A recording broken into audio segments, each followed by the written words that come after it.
नमस्कार, रामात maths classes में आपका एक बार फिर स्वागत है। अब तक के वीडियो में हमने समतलीय आकृतियों के परिमाप और क्षेत्रफल के बारे में बहुत ही अच्छे से हर चीज़ को समझा है। जहां हमने त्रिभुजों के क्षेत्रफल ज्ञात करने भी सीखे हैं, उनका परिमाप भी ज्ञात करना सीखा है। इसके साथ ही हमने विभिन्न प्रकार के जितने भी चतुर्भुज थे उन सब चतुर्भुजों का हमने परिमाप ज्ञात करना और उनका क्षेत्रफल ज्ञात करना सीखा है।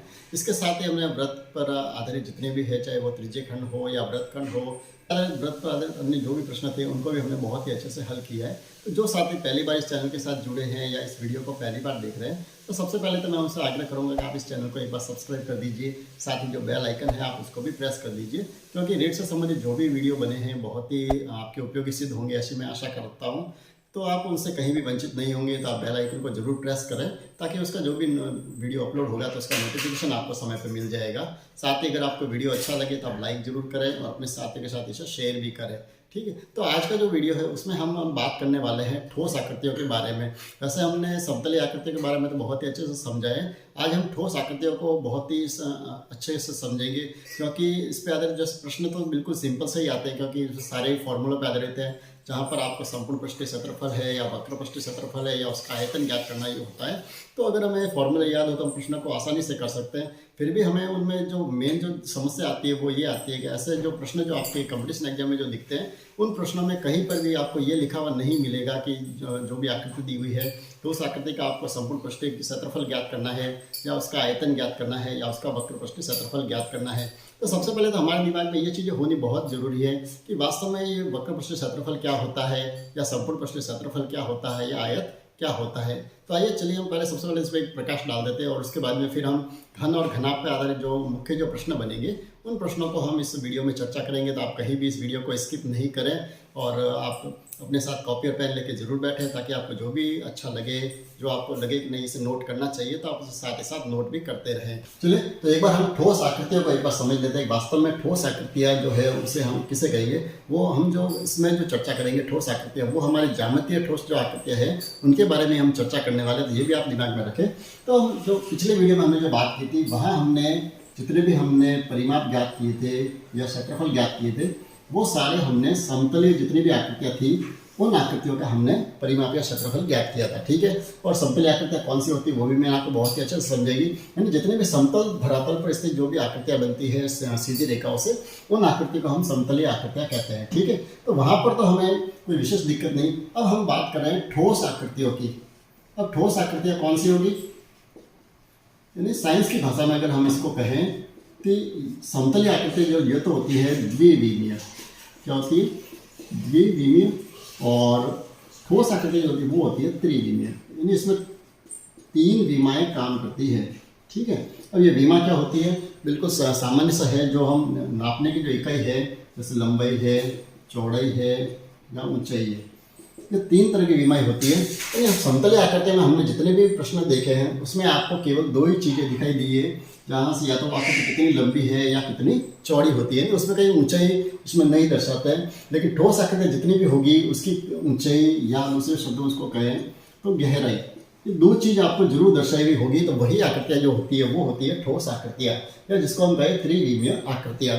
और उन्हीं के बारे में हमें इस चैप्टर में आप पढ़ना है। ठीक है, अब हम बात करें तो हमें कौन कौन सी आकृति के बारे में इस चैप्टर में पढ़ना है। तो हमें एक तो सबसे पहले तो घनाभ, उसके बाद में घन, तीसरा है बेलन, इसके बाद में हमें चौथा शंकु और पांचवा जो है गोला।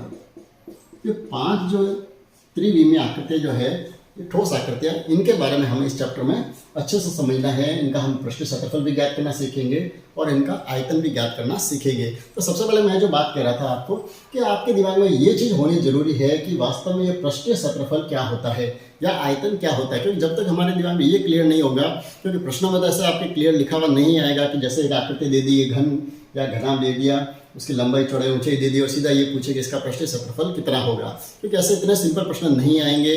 आपको पहले भी कह दो, वहाँ पर आपको प्रश्न की भाषा ही समझनी पड़ेगी कि उसको देखकर आप आइडिया लगाएंगे कि इससे हमें पृष्ठीय क्षेत्रफल ज्ञात करना है या इसका आयतन ज्ञात करना है। ठीक है, तो पृष्ठीय क्षेत्रफल भी दो तरह का होगा। एक तो होगा संपूर्ण पृष्ठीय क्षेत्रफल। क्या होगा?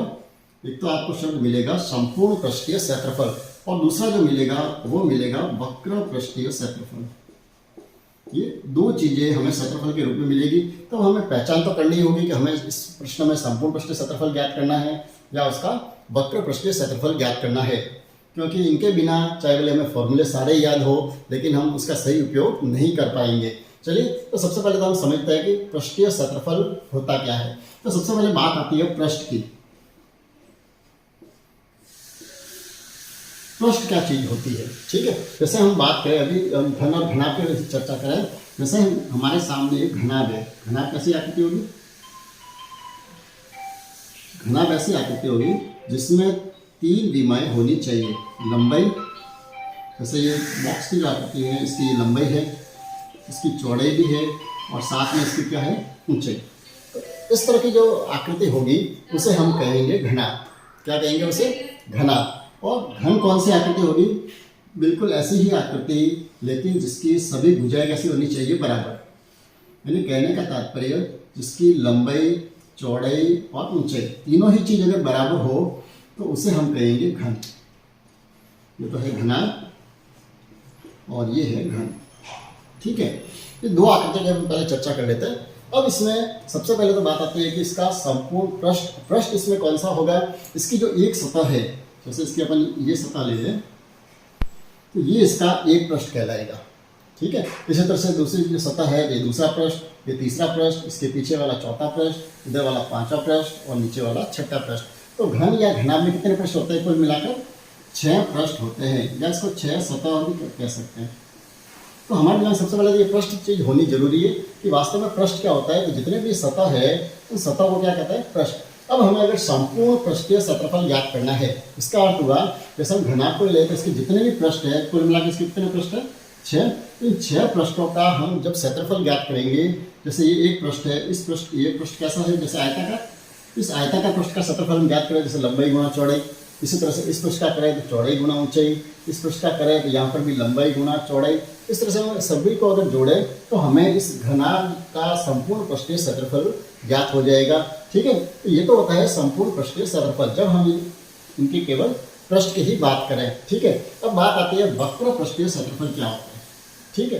तो वक्र पृष्ठीय क्षेत्रफल का अर्थ होता है कि अगर हम इसका जो ऊपरी भाग है और इसका जो ये तल वाला जो भाग है, इन दोनों पृष्ठों को अगर हम छोड़ दें, ठीक है, तो शेष जो पृष्ठ जो बचते हैं, जैसे घन या घनाभ है उसमें ये चारों दीवारों वाला पृष्ठ जो बचता है, तो ये इसका कहलाता है वक्र पृष्ठीय क्षेत्रफल, ठीक है।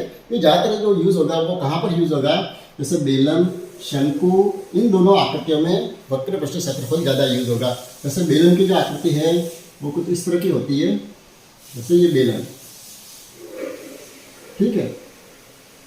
इस बेलन में अगर इसका संपूर्ण पृष्ठीय क्षेत्रफल कहें तो इसका जो ये वाला जो भाग है, ये पृष्ठ, ये ऊपर वाला गोल पृष्ठ और ये नीचे वाला पृष्ठ, ये तीनों पृष्ठों को अगर हम मिलाएंगे तो वो बनेगा, क्या बनेगा? संपूर्ण पृष्ठीय क्षेत्रफल, ठीक है। और अगर हमें कहे बेलन का वक्र पृष्ठीय क्षेत्रफल कौन सा होगा, तो केवल ये जो वाला जो भाग है ये भाग कहलाता है इसका वक्र पृष्ठीय क्षेत्रफल। यानी वक्र पृष्ठीय क्षेत्रफल से तात्पर्य सीधा साधा है तो उसका जो ऊपरी तल है और निचली जो तल है, इन दोनों तलों को हटाकर शेष वाला जो भाग रहेगा उसे हम क्या कहेंगे? उसका वक्र पृष्ठीय क्षेत्रफल। इसी तरह से अगर शंकु की बात करें तो शंकु जो है, शंकु की आकृति इस तरह की होती है, इसमें एक ही भाग वृत्ताकार होता है। तो इस अगर वृत्ताकार भाग को हम अगर छोड़ दें, ठीक है, यानी केवल ये वाला भाग जो है, जैसे हम टोपी बनाए तो टोपी का जो भाग होता है ये वाला, तो नीचे से खाली होती है टोपी, तो ये वाला जो पृष्ठ होगा इसको कहेंगे हम इसका वक्र पृष्ठ, ठीक है। तो ये चीजें हमारे दिमाग में होनी जरूरी है कि वक्र पृष्ठ क्या होता है और संपूर्ण पृष्ठ क्या होता है, ठीक है। अब हम बात करें आयतन की। अब हम कैसे अंतर करें कि हमें उस आकृति का पृष्ठीय क्षेत्रफल ज्ञात करना है या आयतन ज्ञात करना है। किसी भी आकृति के लिए जब हमें ये दे दिया हो, उसकी जैसे तीनों लंबाई, चौड़ाई, ऊंचाई तो दे दी, अब हम इस प्रश्न में कैसे पता लगाएं? इस प्रश्न में हमें इसका पृष्ठीय क्षेत्रफल ज्ञात करना पड़ेगा या इसका आयतन ज्ञात करना पड़ेगा। तो सीधी सादी बात है, उस प्रश्न में आप ध्यान रखें, अगर हम उस प्रश्न का जो प्रश्न जो दिया हुआ है उसकी भाषा से हम ये समझें कि हमें यहाँ पर केवल इसके पृष्ठ की ही उपयोग करने की बात कह रहे हैं तो वो हमें करना पड़ेगा उसका पृष्ठीय क्षेत्रफल। और अगर हमें ये ज्ञात करना है आयतन का अर्थ क्या होता है, आयतन का अर्थ ये है कि ये ठोस आकृति कितना स्थान घेरती है, तो वो कहलाता है इसका आयतन। अब स्थान घेरने से तात्पर्य केवल किसी समतल पर मैं नहीं बोल रहा हूँ, यानी ये अंतरिक्ष में हम इसके स्थान घेरने की बात करें। अंतरिक्ष का अर्थ है यानी हम कहीं पर भी, जैसे एक वैक्यूम में लें, जैसे इस डस्टर को ही ले लें, ये डस्टर जो है अगर मैं इसका स्थान घेरने की बात यहाँ पर करूँ तो इसका जो अगर पृष्ठीय क्षेत्रफल कहे तो कौन सा होगा, ये जो इसके पृष्ठ दिख रहे हैं केवल ये वाले भाग 1 2 3 4 5 और ये 6, ये तो होगा इसका पृष्ठीय क्षेत्रफल। और इसका आयतन कौन सा होगा, यानी ये पूरे जैसे ये निर्वात है या जो खाली जगह है यहाँ पर ये इस पूरा कितना स्थान घेर रही है, इसके अंदर वाला भाग भी इसमें शामिल है, यानी ये पूरा अगर मैं ये कहूँ इसके अंदर कितनी लकड़ी का उपयोग हुआ है तो ये इसका कहलाएगा आयतन। ठीक है, यानी आयतन और पृष्ठीय क्षेत्रफल में इतना ही अंतर है।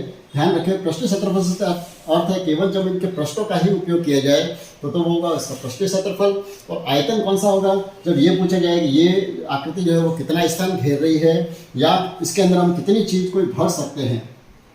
ठीक है, जैसे घनाभाटाकार का डिब्बा है, अगर हम ये कहें कि इसके अंदर कितना हम पानी भर सकते हैं तो भी वो आयतन का इसका उपयोग करेंगे। या हमें ये कह दें कि हमें लकड़ी का एक इस नाप का एक घनाभ बनाना है तो उसमें कितनी लकड़ी प्रयोग होगी तो भी वो क्या होगा, ये उसका आयतन। ठीक है, और अगर हमें ये कहें इस नाप का एक घनाभ है या घन है या कोई भी आकृति है और उस घनाभाकार आकृति के ऊपर मान लो कागज चिपकाना हो या इसके ऊपर कलर करना हो तो कलर हम कहाँ करेंगे, केवल इसके ऊपरी जो पृष्ठ है उसके ऊपर ही कलर किया जाएगा, तो वो कौन सा होगा, इसका पृष्ठीय क्षेत्रफल। अब इसी चीज को अपन एक दूसरे तरीके से समझे, जैसे हम पानी की जो टाँका बना हुआ होता है, सभी अच्छी तरह से जानते हैं, हम जमीन के अंदर जो पानी का टाँका बनाते हैं, अब उसको ही लें, वो कैसे आकृति है, इसकी लंबाई होती है, चौड़ाई भी होती है और इसकी गहराई भी होती है। ठीक है, तो ये घनाभाकार आकृति है। अब इसमें अगर हमें ये कहें इस पानी की जो टंकी बनी हुई है या टाँका बना हुआ है उसके अंदर कितना पानी आ सकता है, तो सीधा साधा अर्थ है कि हमें जो है इस टाँके का क्या करना है, आयतन ज्ञात करना है। और अगर हमें ये कहा जाए कि ये इस तरह का हमें एक टाँका बनाना है इस नाप का, तो हमें ये बताइए इसके अंदर सीमेंट की जो दीवार है वो दीवारों का कुल क्षेत्रफल कितना होगा, तो हमें सीधा सा आता है जब दीवारों का उपयोग हो रहा है तो वो क्या होगा, इसका केवल पृष्ठीय क्षेत्रफल। ठीक है, अगर हम इसी तरह से दूसरा ले लें, जैसे कागज की ही बात करें, अगर मुझे ये कहा जाए कि नहीं कागज का एक बॉक्स बनाना है तो उसमें कितना कागज लगेगा, तो आप क्या करेंगे, उसका आयतन ज्ञात करेंगे या उसका पृष्ठीय क्षेत्रफल ज्ञात करेंगे। तो सीधा साधा अर्थ है कि अगर हमें कुछ कागज से ही जैसे मैं को बॉक्स का निर्माण कर रहा हूँ तो कागज का प्रयोग केवल कहाँ का होगा, उसको पृष्ठ बनाने के लिए किया जाएगा, तो वो जो होगा उसका क्या होगा, उसका केवल संपूर्ण पृष्ठीय क्षेत्रफल। ठीक है, और अगर कागज अगर मुझे ये कहा जाए कि नहीं पूरे कागज को पिघला कर फिर उससे पूरा एक बॉक्स कि जैसा पूरा बनाना है जिसके अंदर भी कागज का ये पूरा उपयोग करना है, तो वहाँ पर जो कागज की जो मात्रा आएगी वो क्या होगा, उसका आयतन। ठीक है, तो ये जब दो चीज़ें आपके दिमाग में अच्छे से होगी तभी हम इन प्रश्नों को बहुत ही अच्छे से कर पाएंगे।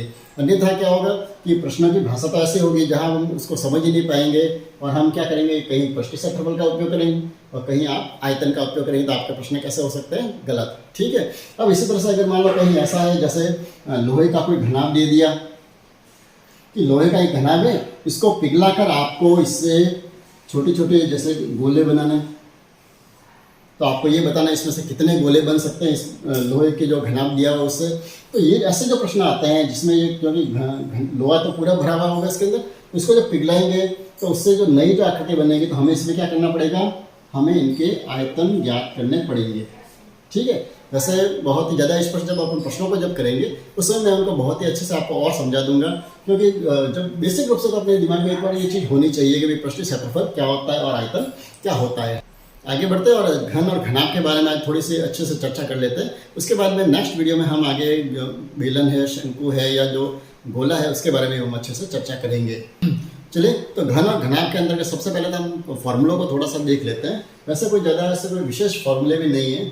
सबसे पहले जैसे घनाभ का संपूर्ण पृष्ठीय क्षेत्रफल ज्ञात करना है तो उसके लिए जितने भी वो पृष्ठ होते हैं, जैसे मैंने अभी बताया था आपको, लंबाई गुणा चौड़ाई, चौड़ाई गुणा ऊंचाई और ऊंचाई गुणा लंबाई, इस तरह के कुल 3 और 3 कितने होते हैं, 6 पृष्ठ होते हैं। तो उनका हम जब डबल बार गुणा कर देंगे तो आपको सीधा सा घनाभ का संपूर्ण पृष्ठीय क्षेत्रफल हमें ज्ञात हो जाता है। इसके बाद में घनाभ का अगर विकर्ण ज्ञात करना हो तो हमें क्या करना है, केवल लंबाई का स्क्वायर, चौड़ाई का स्क्वायर और ऊंचाई का स्क्वायर तीनों को प्लस करके उसका वर्गमूल ज्ञात करेंगे तो हमें घनाभ का विकर्ण ज्ञात हो जाएगा। और इसी तरह से घनाभ का आयतन ज्ञात करना हो तो सिंपल सा ये लंबाई गुणा चौड़ाई गुणा ऊंचाई तीनों का ही गुणा करेंगे तो हमें घनाभ का आयतन प्राप्त हो जाएगा। इसी तरह से घन जो है, घन का संपूर्ण पृष्ठीय क्षेत्रफल ज्ञात करना हो तो हमें जो भुजा दी हुई है उसका वर्ग करना है, उसको 6 से हम गुणा करेंगे।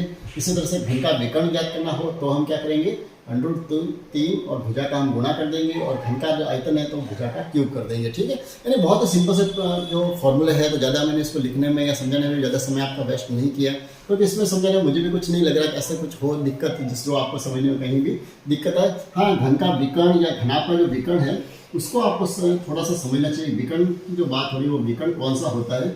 जैसे एग्जाम्पल के लिए मैं घनाभ बना रहा हूँ, यहाँ पर ये घनाभ है, तो इसमें विकर्ण कौन सा होगा। इसका विकर्ण अगर हम कहें, जैसे कि आयत का विकर्ण होता तो होता है यहाँ से हम यहाँ पर मिलाते, आमने सामने शीर्षों को मिलाते, तो वो इसका क्या हो जाता है, विकर्ण। लेकिन घन या घनाभ का विकर्ण कौन सा होगा, तो ये जो शीर्ष है इसको आपको इसके सामने वाले से नहीं बल्कि इसके पीछे वाला जो शीर्ष है उस शीर्ष से हम जो मिलाएंगे वो होगा इसका विकर्ण। ठीक है, ये ध्यान रखें, दोनों में थोड़ा सा अंतर है। यानी आयत का विकर्ण तो कौन सा होता है, जो इसके सामने वाला शीर्ष है उसी को मिलाते तो आयत का विकर्ण बन जाता है। लेकिन घन या घनाभ का विकर्ण जो होगा वो इस शीर्ष से इसके सामने वाला ना होकर इसके पीछे वाला जो शीर्ष है उस शीर्ष को मिलाने से जो सीधी रेखा बनेगी वो कहलाता है इसका विकर्ण। ठीक है, अब ऐसे प्रश्न जो आते हैं वो ऐसा आता है, जैसे मान लो एक घनाभाकार कोई कमरा है या घनाकार कोई कमरा है और उसके अंदर ये पूछा जाता है कि इसके अंदर हम बड़ी से बड़ी कितनी बड़ी इसके अंदर छड़ हम रख सकते हैं। तो ध्यान रखें, यानी सबसे बड़ा जो होता है उसमें कौन सा होता है, विकर्ण जो होता है वो उसकी लंबाई सबसे बड़ी होती है। यानी तो बड़े से बड़ा जो विकर्ण होगा वो ये होगा, तो विकर्ण की अगर हम लंबाई ज्ञात करेंगे तो वो हमें मालूम हो जाएगी सबसे बड़ी छड़ हम इसमें कौन सी रख सकते हैं। ऐसे जो प्रश्न आते हैं इसमें कहीं भी आपको ऐसा नहीं लिखा मिलेगा कि घनाभ का विकर्ण ज्ञात कीजिए। ठीक है, तो ये जो फॉर्मूले इनको हम लोग सिंपल सा यूज जब प्रश्नों में करेंगे तो डायरेक्ट हम बिना समय गवाए सीधे प्रश्नों के चलते हैं, ताकि इसमें आपको थोड़ा अच्छे से समझ में भी आ जाएगा कि इन फॉर्मूलों का हम कैसे यूज करना है। क्योंकि अधिकतर जो प्रश्न आते हैं वो आपको ऐसे मिलेंगे, हो सकता है कि जैसे प्रश्न में आपको संपूर्ण पृष्ठीय क्षेत्रफल या उसका आयतन आपको दिया हुआ हो और इसमें से कोई एक चीज़ अज्ञात हो, कहीं पर मान लो लंबाई नहीं दी हुई हो या चौड़ाई नहीं दी हुई हो या ऊंचाई नहीं दी हुई हो, तो ऐसे प्रश्न भी आ सकते हैं। तो वहाँ पर हमें कोई नहीं करना, उनको एक जो अज्ञात चीज़ है उसको हम क्या मान लेंगे, x मान लेंगे। और जैसे हम पहले भी वीडियो में जो किए थे पक्षांतर करके हम उसका मान ज्ञात कर सकते हैं, तो ज़्यादा आपको शायद दिक्कत नहीं आएगी। तो हम थोड़े से प्रश्नों को देख लेते हैं, तो उसके माध्यम से आपको ये चैप्टर से ज़्यादा अच्छे से समझ में आ जाएगा। चलिए, पहला जो प्रश्न है, एक प्रश्न ये है कि एक डिब्बे की माप है वो 10 × 8 × 6 मीटर है। इसके संपूर्ण पृष्ठ पर 2 रुपये प्रति वर्ग मीटर की दर से रंग करवाने का खर्चा क्या होगा, ये हमें ज्ञात करना है। तो यहाँ पर तो ऐसा प्रश्न में दिया हुआ भी है कि यहाँ पर हमें संपूर्ण पृष्ठ पर कलर करना है। ये इसलिए लिखा हुआ आता है क्योंकि आपको कई बार ऐसा होगा कि जैसे कोई बॉक्स दे दिया उसमें ये कहा जाए कि आपको इसके ऊपर जो ढक्कन है इस ढक्कन के ऊपर रंग नहीं करना है, तो आपको क्या करना पड़ेगा, जो हम संपूर्ण पृष्ठीय क्षेत्रफल ज्ञात करेंगे उसमें से जो उसका जो ऊपरी जो भाग है, कौन सा होगा ऊपरी भाग, जैसे ये वाला, जैसे ये इस डिब्बे का ढक्कन है, अगर हमें इस ढक्कन के ऊपर कलर नहीं करना है तो ये जो पृष्ठ है इसकी क्या, एक तो लंबाई और दूसरी क्या होगी, चौड़ाई। तो हम इसका क्षेत्रफल ज्ञात कर लेंगे, यानी आयताकार भाग है, यानी इसका हो जाएगा लंबाई गुणा चौड़ाई। तो इतना हम क्षेत्रफल ज्ञात करके जो पूरा जो क्षेत्रफल निकालेंगे उसमें से हम इसको क्या कर देंगे, माइनस। तो जब भी आपको ऐसा लगे प्रश्न में ऐसा लिखा हुआ हो कि उसका जैसे ऊपरी भाग उस पर कलर नहीं करना, या कई बार हो सकता है उसका जो नीचे जो पैंदा जो है उसको आपको उपयोग में नहीं लेना है, तो हम इसी तरह से उसको संपूर्ण पृष्ठीय में से उसको क्या करेंगे, माइनस।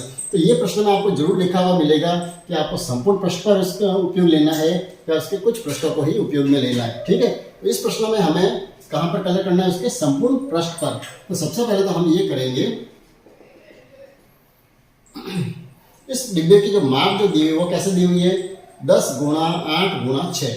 ठीक है, इस तरह से गुणा में लिखा हुआ हो तो सीधा साधा अर्थ है, जो पहला जो माप दिया है वो है इसकी लंबाई, दूसरा जो माप है वो क्या है इसकी चौड़ाई, और तीसरा जो माप दिया वो दी हुई है इसकी ऊंचाई। ठीक है, तो अब हमें क्या करना है, जो कि 3 लंबाई दी हुई है, लंबाई चौड़ाई ऊंचाई, तो वो कौन सी आकृति होगी, हमारे दिमाग में सीधा ही आना चाहिए कि वो जो आकृति बनेगी वो कौन सी आकृति बनेगी, घनाभ। ठीक है, तो हमें यहाँ पर क्या करना है, घनाभ का संपूर्ण पृष्ठीय क्षेत्रफल ज्ञात करना है।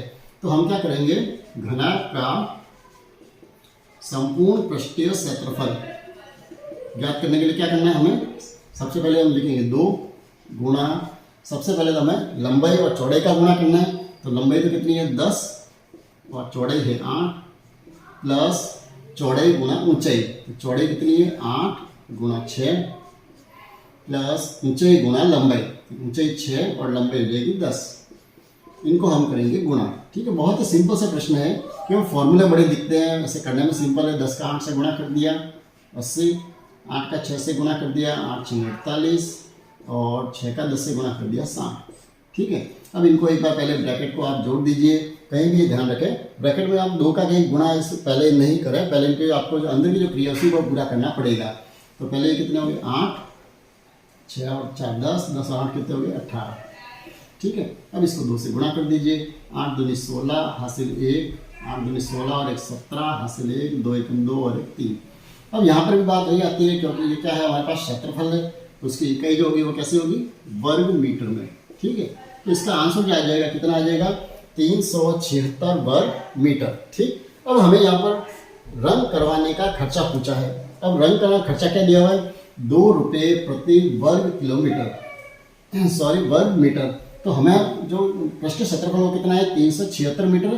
तो हमें जो रंग कराने का जो खर्चा होगा वो 1 वर्ग मीटर का कितना खर्चा 2 रुपये।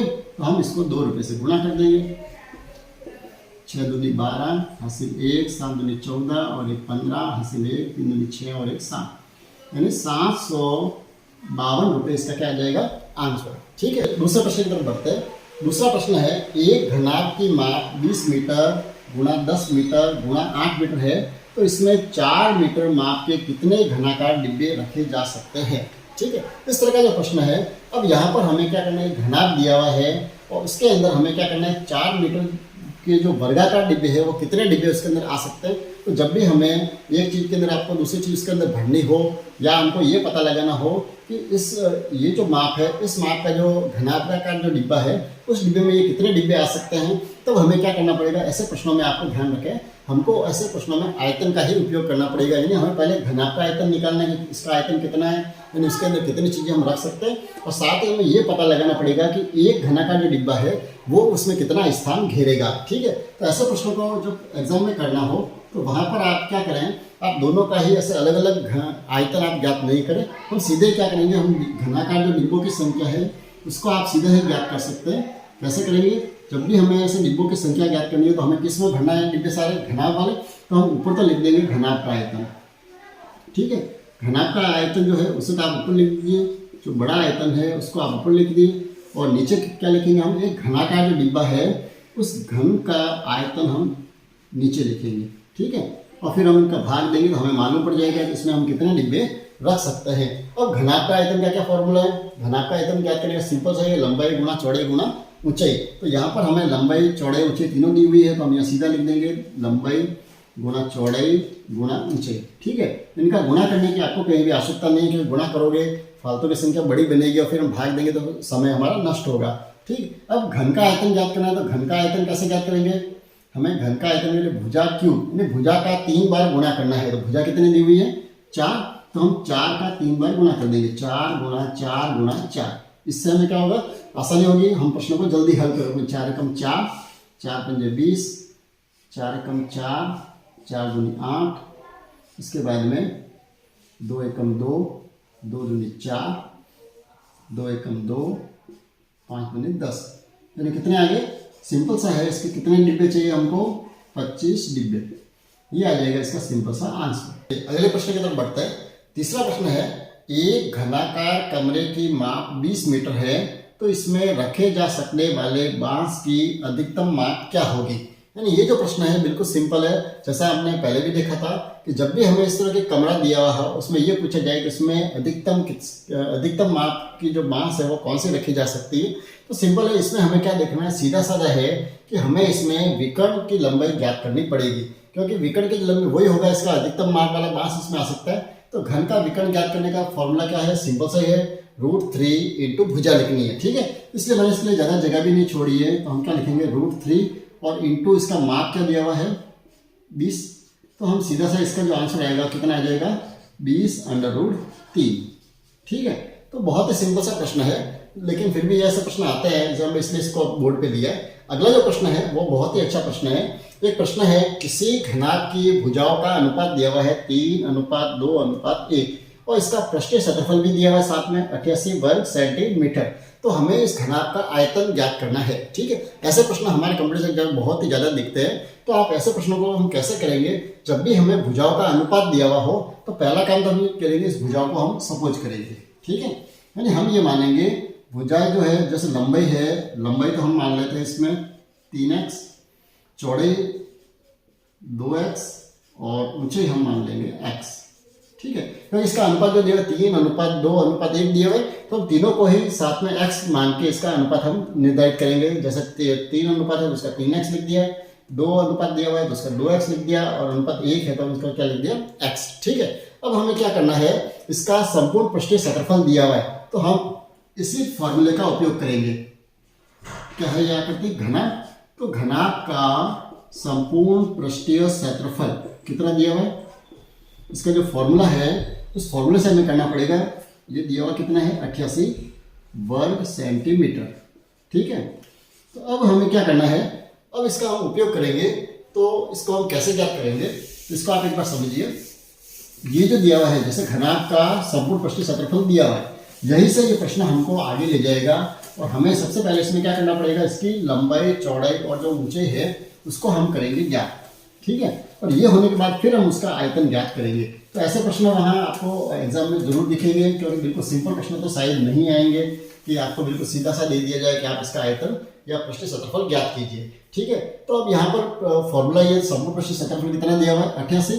तो हम संपूर्ण पृष्ठीय क्षेत्रफल की जगह लिख देंगे 88, फिर ये 2 गुणा लंबाई, लंबाई हमने क्या मानी है 3x, तो हम यहाँ लिख देते 3x गुणा चौड़ाई कितनी है 2x, तो 3x गुणा 2x प्लस चौड़ाई वापस वही 2x गुणा ऊंचाई है x प्लस ऊंचाई गुणा लंबाई।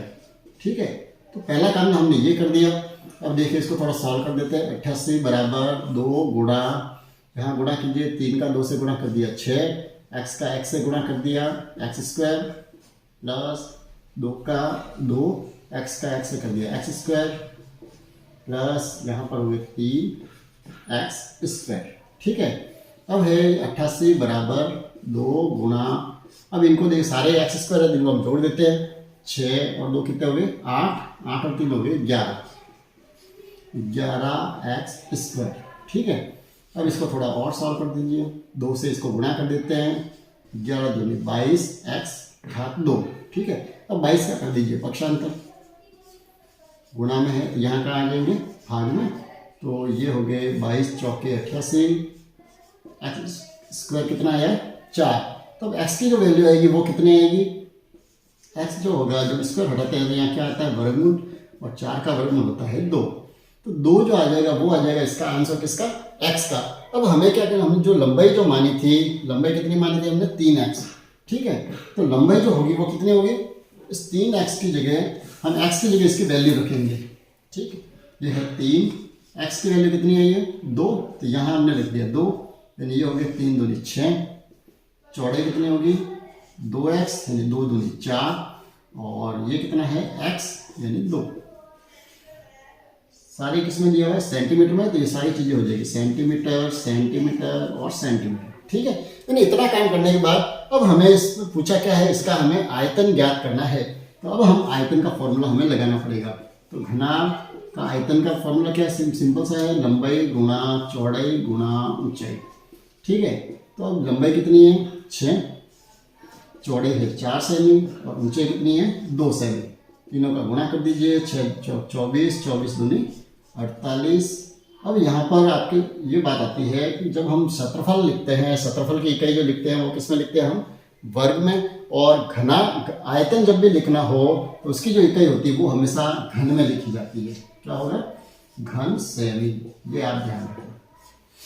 ठीक है, जैसे हमने पहले भी बात की थी, जब परिमाप लिखते हैं तो हम इकाई इसको सिंपल से इकाई में लिखते हैं, जब भी क्षेत्रफल की इकाई लिखनी है तो वो किस में लिखी जाती है हमेशा वर्ग में, और आयतन की इकाई जब भी लिखेंगे तो हम किस में लिखेंगे, हम उसको घन में। ठीक है, तो इस तरह से हमें इसका आयतन जो है ज्ञात हो जाएगा।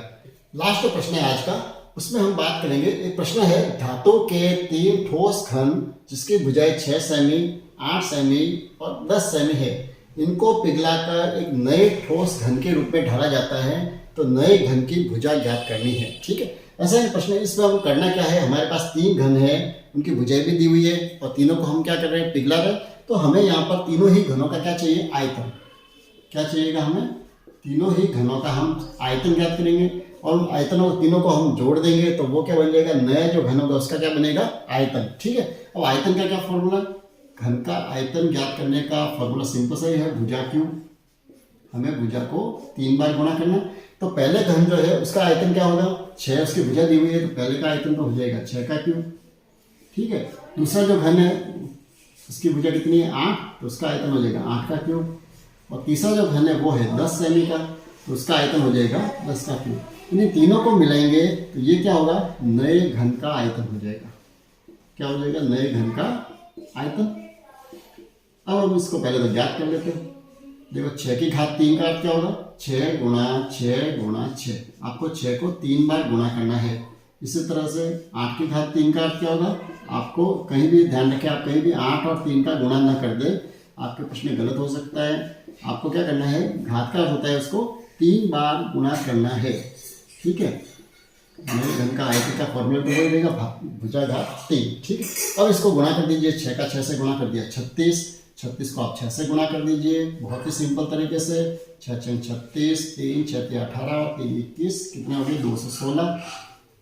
इसी तरह से 8 का 8 से गुणा कर दिया 64, 64 पुनः 8 से गुणा कर दीजिए 8 32, 3 8 6 48 और 3 51, कितना हो गया ये 512।